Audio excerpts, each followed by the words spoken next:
Chapter 33. For man and woman is like the flowers in the valley, which bloom today and are tomorrow cast into the oven. The time of man is but a season. It cometh, and so it passeth away. Let us pray. Ellie, resplendent in a navy blue dress, bought especially for the occasion, dropped her head so abruptly that Louis, sitting next to her in the pew, heard her neck creak. Ellie had been in few churches, and of course it was her first funeral. The combination had awed her to unaccustomed silence. For Louis, it had been a rare occasion but today he thought he was seeing what was almost a textbook case of the child nearing the end of life's first great developmental stage, an organism of almost pure curiosity, storing up information madly in almost endless circuits. Ellie had been quiet even when Judd, looking strange but elegant in his black suit and lace-up shoes, Louis believed it was the first time he had ever seen him in anything but loafers or green rubber boots, had bent over, kissed her, and said, "Glad you could come, honey, and I bet Norma is too." Ellie had gazed at him, eyed wide.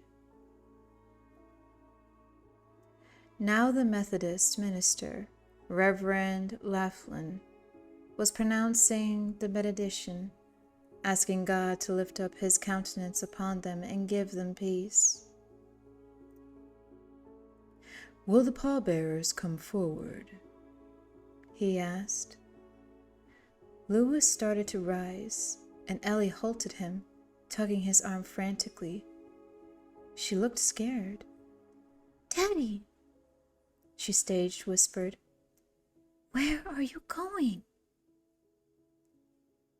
"I'm one of the pallbearers, honey," Louis said, sitting down beside her again for a moment and putting an arm around her shoulders. "That means I'm going to help carry Norma out. There are 4 of us that are going to do it. Me and 2 of Judd's nephews and Norma's brother." "Where will I find you?" Louis glanced down front. The other 3 pallbearers had assembled there, along with Judd. The rest of the congregation was filing out, some of them weeping. "If you just go out on the steps, I'll meet you there," he said. "All right, Ellie." "Yes," she said. "Just don't forget me." "No, I won't." He got up again, and she tugged his hand again. "Daddy?" "What, babe?" "Don't drop her," Ellie whispered. Louis joined the others, and Judd introduced him to the nephews, who were really 2nd or 3rd cousins, descendants of Judd's father's brother. They were big fellows in their 20s, with a strong facial resemblance. Norma's brother was somewhere in his late 50s, Louis guessed, and while the strain of a death in the family was on his face,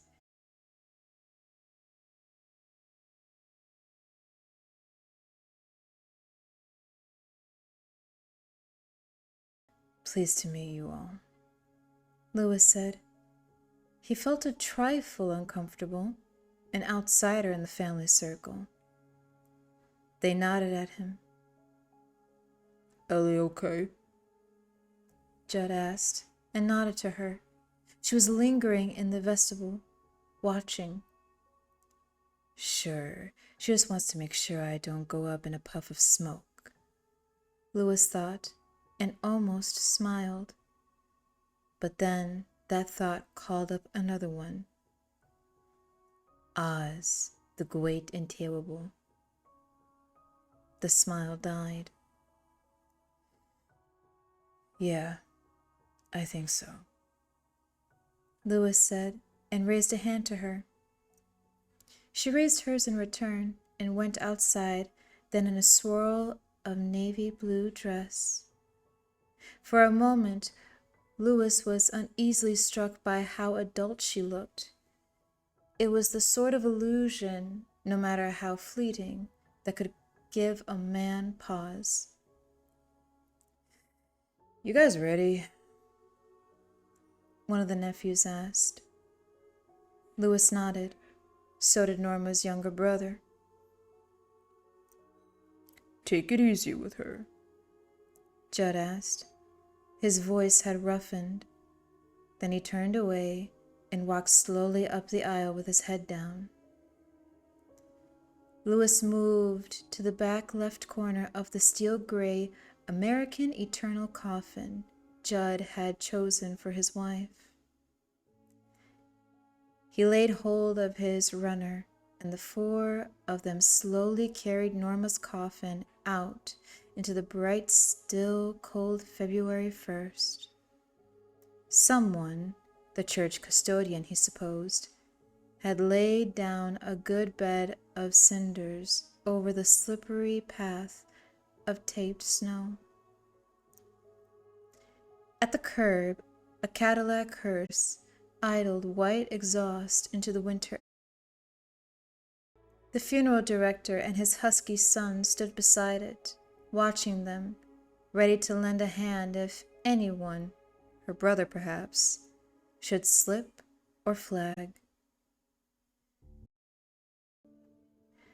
Judd stood beside him and watched as they slid the coffin inside.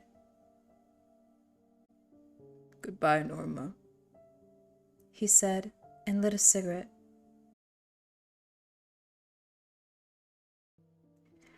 Louis slipped an arm around Judd's shoulders, and Norma's brother stood close by on his other side, crowding the mortician and his son into the background. The burly nephews, or second cousins, or whatever they were, had already done a fade, the simple job of lifting and carrying done. They had grown distant from this part of the family.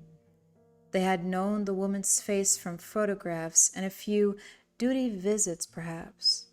Long afternoons spent in the parlor, eating Norma's cookies and drinking Judd's beer, perhaps not really minding the old stories of times they had not lived through and people they had not known, but aware of things they could have been doing all the time. A car that could have been washed and turtle waxed, a league bowling practice, maybe just sitting around the TV and watching a boxing match with some friends, and glad to be away when the duty was done. Judd's part of the family was in the past now, as far as they were concerned. It was like an eroded planetoid, drifting away from the main mass, dwindling, little more than a speck. The past, pictures in an album, old stories told in rooms that perhaps seemed too hot to them. They were not old. There was no arthritis in their joints. Their blood had not been thinned. The past was runners to be gripped and hefted and later let go. After all, if the human body was an envelope to hold the human soul, God's letters to the universe, as most churches taught, then the American Eternal coffin was an envelope to hold the human body. And to these husky young cousins or nephews or whatever they were, the past was just a dead letter to be filed away. God save the past, Louis thought, and shivered for no good reason other than that the day would come when he would be every bit unfamiliar to his own blood, his own grandchildren, if 𝘰𝘰 or 𝘰𝘰 produced kids and he lived to see them. The focus shifted. Family lines degenerated, young faces looking out of old photographs. God save the past. He thought again and tightened his grip around the old man's shoulders. The ushers put the flowers into the back of the hearse. The electric rear window rose and thumped home in its socket. Louis went back to where his daughter was, and they walked to the station wagon together, Louis holding 𝘰𝘰's arm so she wouldn't slip in her good shoes with the leather soles. Car engines were starting up.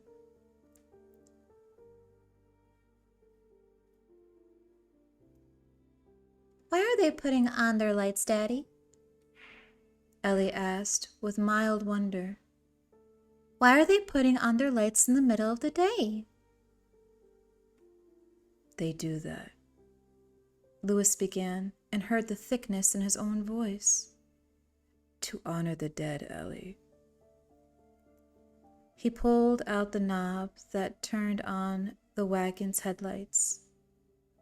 "Come on." They were going home at last, the graveside ceremony over.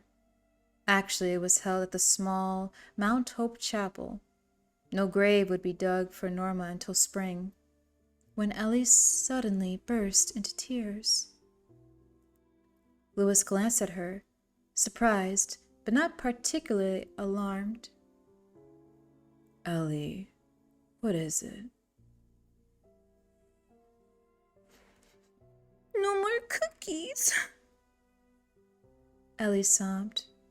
"She made the best oatmeal cookies I ever ate, but she won't make them anymore because she's dead. Daddy, why do people have to die?"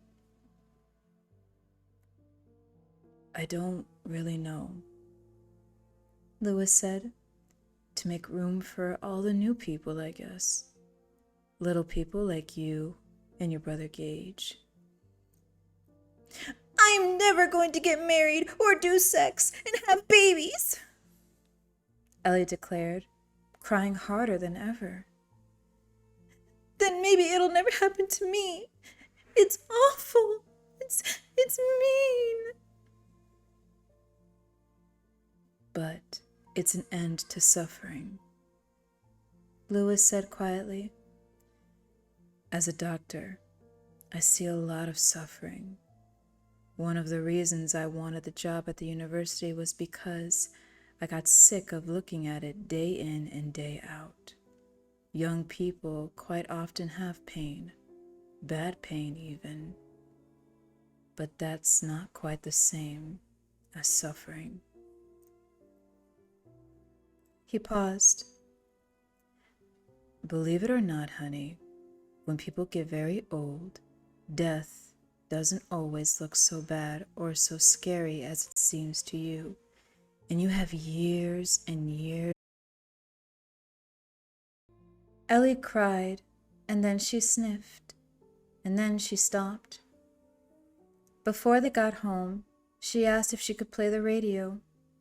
Louis said yes, and she found Shakin' Stevens singing "The Old House" on WACZ. Soon she was singing along. When they got home, she went to her mother and prattled about the funeral. To Rachel's credit, she listened quietly, sympathetically, and supportively, although Louis thought she looked pale and thoughtful.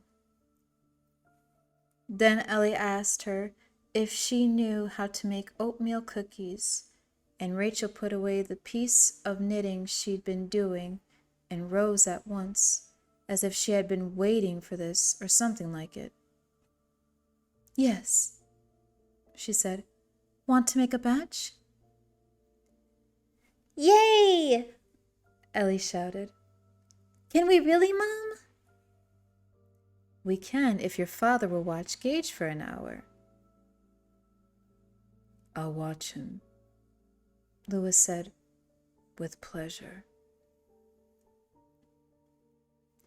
Louis spent the evening reading and making notes on a long article in the 𝘕𝘦𝘬𝘦 Medical Digest. The old controversy concerning dissolving sutures had begun again. In the small world of those relatively few humans on Earth concerned with stitching minor wounds, it appeared to be as endless as that old psychological squabbling point, nature versus nurture. He intended writing a dissenting letter this very night, proving that the writer's main contentions were specious. His case examples self-serving, his research almost criminally sloppy. In short, Louis was looking forward, with high good humor, to blowing the stupid fuck right off the map. He was hunting around in the study bookcase for his copy of Troutman's Treatment of Wounds when Rachel came halfway down the stairs. Coming up, Louis? I'll be a while. He glanced up at her. Everything all right? They're deep asleep, both of them. Louis looked at her closely. Them, yeah. You're not. I'm fine. Been reading. You're okay? Really? Yes, she said, and smiled. I love you, Louis. Love you too, babe. He glanced at the bookcase, and there was Troutman, right where he had been all along. Louis put his hand on the textbook. Church brought a rat into the house while you and Ellie were gone, she said, and tried to smile. Yeah, what a mess. Jeez, Rachel, I'm sorry. He hoped he did not sound as guilty as, at the moment, he felt. It was bad. Rachel sat down on the stairs. In her pink flannel nightgown, her face cleaned of makeup and her forehead shining, her hair tied back into a short ponytail with a rubber band, she looked like a child. I took care of it, she said. But do you know, I had to beat that dumb cat out the door with the vacuum cleaner attachment before it would stop guarding the corpse. It growled at me. Church never growled at me before in his life. He seems different lately. Do you think he might have distemper or something, Lou?